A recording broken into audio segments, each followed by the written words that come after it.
السلام عليكم، اللهم صل وسلم وبارك على سيدنا محمد. عاملين ايه؟ وحشتوني جدا جدا من الفيديو اللي فات. صباحكم فل وياسمين، صباحكم معطر بذكر الله. النهارده الجمعة، جمعة مباركة عليكم. متعودين يوم الجمعة يعني دون عن الأسبوع كله كده إن احنا بنتغدى بعد الصلاة على طول. الراجل كده يروح يصلي الجمعة ويرجع بقى نحط الغدا ونقعد نتغدى. طيب تمام. طب مستاهلة بقى إن إحنا نعمل بقى فطار ونحمّر ونعمل وفلافل وحاجات كده؟ لأ مش مستاهلة خالص. طيب عملت إيه؟ بعتّ ابني كده جاب لنا طعمية وكان العيش ده جاي النهارده كده سُخن. عملنا كده كل واحد ساندوتش وبُصّوا كده عسل أوي. عملنا ساندوتش هو رغيف واحد بحتتين مخلل كده وخلاص، يعني إيه يمشّوا الدنيا معايا كده لحد أمّا إيه، لحد أمّا نعمل الغدا، تكون الصلاة كده اتصلّت على خير كده، وبعد كده ييجوا بقى من الصلاة نحط الأكل ونقعد نتغدى. يالّا نشوف غدانا النهارده ونشوف الفيديو النهارده. معانا فيديو جديد ويوم جديد، ونبدأ يومنا كده بالصلاة على الرسول ونبدأ الفيديو ونشوف هنعمل إيه. بس يا ريت بقى قبل ما ندخل في الفيديو ما تنسونيش في لايك وشير واشتراك في القناة وتفعلوا الجرس عشان أي حاجة جديدة توصل لكم على طول. الصينية اللي ورايا دي قبل ما ببدأ أي يوم عموما لما باجي مثلا أعمل أكل ولا كده بقوم جايبة الصينية دي وحاطة عليها الخضار كله اللي أنا هشتغل بيه الأكل اللي أنا هعمله النهاردة، وأفضل أخد منها بقى إيه واحدة ورا التانية كده لحد أما إيه أخلص الغدا اللي معايا كله. تمام. طيب عملنا إيه، جبنا كده كام بصلاية كده قشرناهم وغسلناهم وجبنا الحلة وجينا على البوتاجاز وخرطناهم خرط تكون تخينة شوية. هنفضل نقلب فيهم لما نطلع البخار وبعد كده ننزل المادة الدهنية اللي معايا النهاردة سمنة ومعايا زيت، هفضل أشوح في البصل ده لما اديله لون. أنا أي طبيخ أي حاجة بحب أعملها مش بحب إن أنا أحمر البصل أوي زيادة عن اللزوم، بحبها تكون إيه يعني مصفرة شوية كده. تمام. وبعد كده بقى هنزل عليها كده قرنين من الشطة وهبدأ ان انا اقلب بقى علشان تشم الريحة وتشطشط معايا الاكل النهاردة في السقعة البرد اللي احنا فيها ده. تمام. بعد كده ما حمرنا البصلة والشطة كده عليها، هنزل دلوقتي بصلصة طماطم. الصلصة اللي الطماطم اللي معايا دي مش مفرومة في الخلاط، انا يعني معمولة في الكبة كده بس، يعني هي هتبقى كويسة، الدنيا هتبقى تمام يعني. نزلت بقى الطماطم وحطيت عليها البهارات اللي عندي كلها، وهغطي عليها وانقلها على عين تانية. وكمان معايا حلة تانية حطيت فيها مية، معايا حلتين هنشوف دلوقتي هنحط فيهم ايه. معايا دلوقتي كده اتنين من الكرنب كده، هبدأ دلوقتي ان انا اقطعهم كده، هشيل الراس بتاعتهم وهرمي بقى الكلام ده كده، وهاخد بس الكرنب اللي قدامي ده. معايا دلوقتي الخضرة برضو كده هجيبها دلوقتي انضفها كده جنبي على طول، هطلع منها كده اي حاجة دبلانة اي حاجة صفرة، يعني الخضرة اللي مش حلوة هشيل منها بقى ايه، هنضفها كده تنظيفة كويسة. وهبدأ دلوقتي ان انا احطها كده في البولة اللي معايا وهنزل عليها مية، اغطسها بالمية نقطتين من الخل وهسيبها لما تنزل اي حاجة فيها. نقلب كده الصلصة عشان برضو ما تتلسعش مننا ونغطي عليها. معايا دلوقتي بقى كده الحلة اللي قلت لكم اللي انا حاطة فيها المية دي. معايا دلوقتي كده فرخة جايباها وغسلاها وعامله لها محلول حلو كده، هنزلها دلوقتي على طول واحط عليها طماطم وبصل وفلفل اسود وهغطي عليها لما تستوي. يلا بقى نشوف الحله الكبيره دي، الكرنب طبعا اللي احنا قورناه مع بعض وظبطناه ده دلوقتي هننزله كده على طول. انا بحب احط الكرنبايه سليمه كده زي ما هي واطلع منها بقى زي ما انتم شايفين كده. طب بتطلعيه كده وخلاص هتوضبيه وخلاص؟ لا انا بحب كده احط تحت في بلاستيكية كبيرة كده تحت الحنفية، واطلع من المية السخنة انزل تحت الحنفية على طول واديله غسلة كمان. انا معرفش اكل المحشي غير كده، يعني ايوه زي ما انتم شايفين كده اطلعه من المية السخنة وتحت الحنفية كده على طول واغسل الورق الكرنب تاني. ما مش عارفة يعني احنا اتعودنا على كده وانا ماشية بكده بقالي سنين كبيرة كتيرة يعني. أيوه كده، هابدأ بقى إن أنا أقطّعه تقطيعة زي ما أنت عاوزة بقى.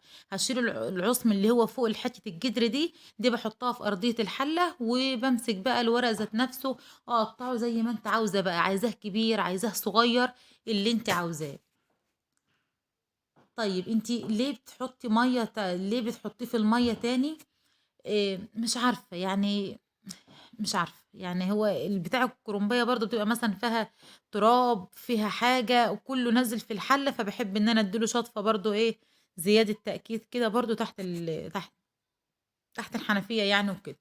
وهابدأ بقى على كده على طول، أشيل شوية ورق اللي هم اتسلقوا معايا، أجيبهم كده أحطهم تحت الحنفية في بتاع البولة اللي معايا ديّة، وامسكهم واقطعهم وارجع تاني على ما التانيين يكونوا اتسلقوا، على كده على طول لحد اما اخلص الكرنب اللي معايا كله.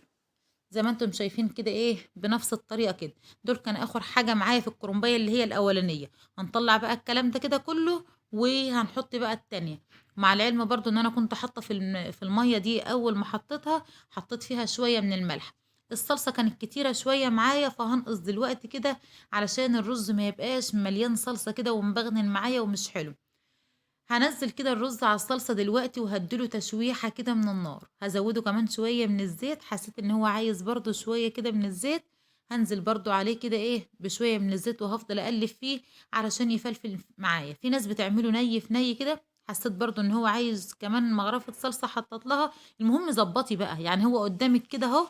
انت بقى ظبطي بقى شوفي محتاج ايه. حطيت برضو عليه البهارات كمون وفلفل اسود والملح وهو مشطشط اصلا كفايه من القرنين الشطه اللي انا حطيتهم.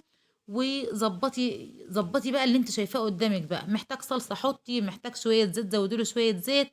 وبرده ابقى احط عليه برده ايه معلقتين من السمنه في الاخر كده. المهم ان هو يبقى مزبد معاكي وطعمه حلو. الخضره طبعا دلوقتي انا كنت قطعتها بنزل عليها على طول وهو سخن، بس بعد ما بنزل الرز من على النار. مش بحب احط الخضره وافضل اقلب فيها عشان ما تموتش وتتهري قوي. بسيبها كده، بس برضو الرز بيبقى سخن بجيبها كده بعد ما بنزل الحله من على النار. اقوم جايه حاطه الخضره بقى والرز لسه سخن وافضل اقلب فيه. وبيبقى بقى بيديلها طعم حلو وكمان بيبقى شكلها حلو، ما بتبقاش الخضره دبلانه وميته كده. طبعا مش هفضل بقى احشي انا كرنبتين وانا واقفه على رجليا. جبنا كده وحطينا الطبليه بتاعتنا وقعدنا كده في الارض لحد اما نخلص الحله اللي معانا نحشيها خالص. زي ما انتم شايفين كده.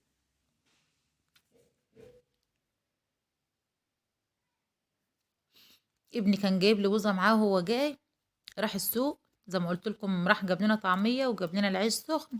وجاب لي بوزه مع الله يصلح حاله والله. في ناس كتيره مش بتحب البوزه دي. بس عادي احنا بنحبها وبناكلها عادي يا ولاد، مش مشكله. الدنيا النهارده بقى كانت ساقعة تلج. والله العظيم شفت الستارة عمالة تتهز ازاي. حرفيا كانت تلج. انا جيت كده انا قلت عادي الجو يعني عادي مش مشكلة. وجيت بقى وحطيت الطبلية وقلت اقعد بقى ايه في وش البلكونة كده.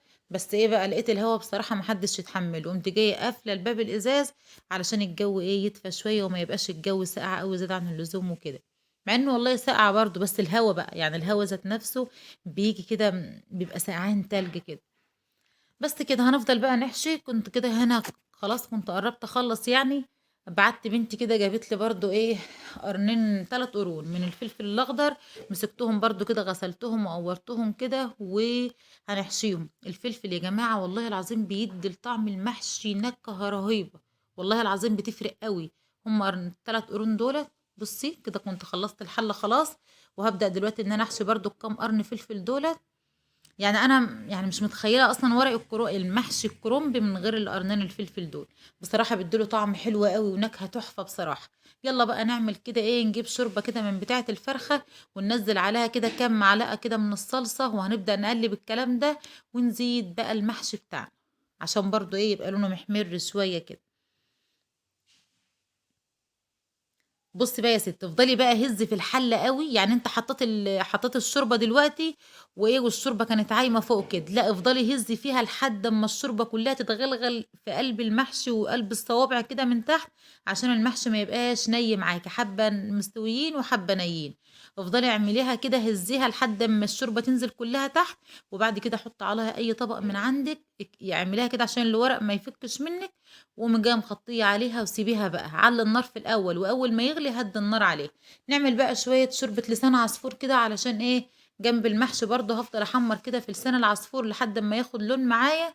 مش عايزه بصي لسان العصفور الشعريه اما تيجي تحمريها لازم تحمريها قوي زيادة عن اللزوم، يعني ايه تكون ما تكونش محروقه، لا تكون متحمره زياده شويه. عشان كل ما بتغلي في الميه كل ما لونها بيفتح. تمام. وبرضه شفنا المحشي معانا كده كان تحفه جدا وتشرب وكان بص بيغلي كده من جميع الجهات.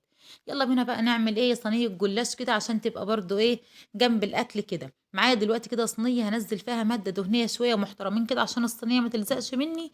وبعد كده هبدا على طول احط ورقه ورا التانية. هافضل أنزّل كده، والطروف دي برضه هانزّلها كده في أرضية الصينية، الصينية تبقى حلوة جدًا معاكِ، بُصّي هتبقى تحفة بصراحة، يعني ما تقوليش مثلًا ده فيه جوانب زيادة ولا كده، أنا كنت عاوزة أحط الصينية كده واحدد كده واعمل، بس والله ما بتبقاش مستاهلة يعني. دلوقتي بقى كده هاحشيها حشوة طَب إيه الحشوة اللي معاكِ؟ والله ما هتصدقوا، لا لحمة مفرومة ولا حاجة خالص، كان عندي كبدتين على قناصتين كده في التلاجة، جبتهم كده قطّعتهم وشوّحتهم بالفلفل والبصل، وكان عندي كمان صدر فرخة كان مطبوخ بعد ما شوّحت كده الكبد والقوانص، واتشوّح معايا وبقى كويس كده، قُمت جاية منزّلة عليهم، قطّعت كده حتة كان عندي صدر كده، ولادي مش بيحبّوا الصدور الفراخ قد كده، تبقى ناشفة عليهم، فجبتها كده قطّعتها وحطيتها عليها وعملتها حشوة وقضّت يومها، وبُصّي الصينية كانت تحفة جدًا، على قرنين فلفل حامي كده في قلب التشويحة بتاعة الكبد والقوانص والبصل، تحفة بصراحة، وحشيت بها الصينية زي ما أنتم شايفين. هادهن دلوقتي كده وشّها كده من الزيت، وهابدأ دلوقتي إن أنا أقطّعها، وهاكون مجهّزة معايا كوباية من اللبن. قطّعي كده الصينية الأول زي ما أنتِ شايفة كده، قطّعيها بقى التقطيعة اللي أنتِ عاوزاها، عايزاها مثلثات، عايزاها مربعات، بُصّي زي ما أنتِ عاوزة، التقطيعة دي بتاعتِك أنتِ، عايزاها كبيرة، عايزاها صغيرة، زي ما أنتِ عاوزة. هاقطّعها كده ومعايا دلوقتي كوباية من اللبن، هابدأ كده إن أنا أشرّبها دلوقتي زي ما أنتم شايفين كده، عايزة تحطّي عليها بيض حطّي، بس بصراحة أنا باحط عليها بيض على طول، بس بصراحة أنا ما رضيتش أحط المرّة دي، أنا استكفيت بكده. ويالّا ندخّلها بقى الفرن كده على طول ونشوفها بقى، ندّي لها كده وِش من فوق ونسيبها برضه إيه تتحمّر. والله ما اتحرقت، والنعمة ما اتحرقت، الصورة هي اللي غامقة. هنجيبها دلوقتي وهنشوفها، وهنشوف كمان أرضيتها عاملة إزاي، تحفة جدًا. ما اتحرقتش والله. هنجيب دلوقتي الكاميرا وهندخل عليها كده، وهنشوف قد إيه الرقاق كان لونه تحفة ودهبي وتحفة جدًا، جدًا، جدًا. تمام؟ هنشوف دلوقتي في آخر الفيديو لمّا إيه، نجيب الكاميرا كده وندخل كده ونشوف إيه، الصينية. والله العظيم الصينية كانت طعمها تحفة حرفيًا، ريحتها كانت قالبة الدنيا، طعمها جميل ومقرمشة من برّه كده، تيجي تقطمي كده تلاقيها مقرمشة من برّه وjuicy جدًا وطرية جدًا من جوّه من الحشوة، لإن الحشوة كانت كتيرة كده، والحشوة ذات نفسها طعمها حلو. كنت حاطة فيها باقول لِك قرن يعني قرنين فلفل كده، وكمان قرن من الشطة كان مشطشطها، وكانت تحفة جدًا، جدًا، جدًا. ألف هنا وشفا لأي حد كَل منها. وجبنا بقى شوية كده من المخلل، ويالّا نغرف الأكل بتاعنا، كان خلاص كانت الصلاة خلاص كان اتصلّت وكده، فيالّا بقى نغرف المحشي. شوفي حلة المحشي عاملة إزاي، الصوابع تحفة، طعمها جبار. نشيل بس الكام قرن دُولة كده نبقى نحطهم فوق الصينية كده، فوق وش الصينية، ويالّا نغرف المحشي. الصينية كانت سخنة نار، والله العظيم البوتاجاز كان والع، جبتها من على البوتاجاز وجات فضّتها، وبعد كده رُحت إيه، طفيت البوتاجاز تاني. ويالّا كمان نشوف لسان العصفور الجبار ده، بُصّي، الله عليه، لا منشّي ولا مبغنن كده ولا حاجة. هنقرّب برضه الكاميرا دلوقتي وهنشوف الجمال ده كلّه. نغرف بقى لسان العصفور ده في الساقعة، والكرنب كمان نار. بُصّي، هو بصراحة اليوم ده كان الجو هوا أوي زي ما شُفنا كده مع بعض، ومغيّم والدنيا كانت صعبة يعني. يالّا بقى العيش السخن برضه اللي لسه جاي النهارده ده، ونشوف كمان الفرخة بتاعتنا كنا حمّرناها، نحط بس القرنين الفلفل دُولة، الفرخة بتاعتنا كانت استوت، وكمان حمّرناها في الزيت عادي في الطاسة كده، وبس كده وخلاص. ويالّا ندوق بقى ونشوف الصوابع الأوزي دي، شوفي الجمال، الله عليه، الصابع كده ملفوف لفة ما فيش بعد كده. ومش قادرة أقول لِك بقى على الرقاق، والله العظيم كان طعمه تحفة جدًا، ولسان العصفور كمان كان جبار. باتمنى بقى إن الفيديو يكون عجبكم، وباتمنى إن فيديوهاتي تكون بتعجبِك، ويا ريت بقى الفيديو لو عجبِك ما تنسينيش في لايك وشير واشتراك في القناة وتفعلي الجرس عشان يوصلِك كل جديد. شُفتِ الرقاق مش محروق إزاي؟ الرقاق كان تحفة حرفيًا ومش محروق والنعمة. بُصّي، بُصّي، تحفة جدًا، ألف هنا وشفا.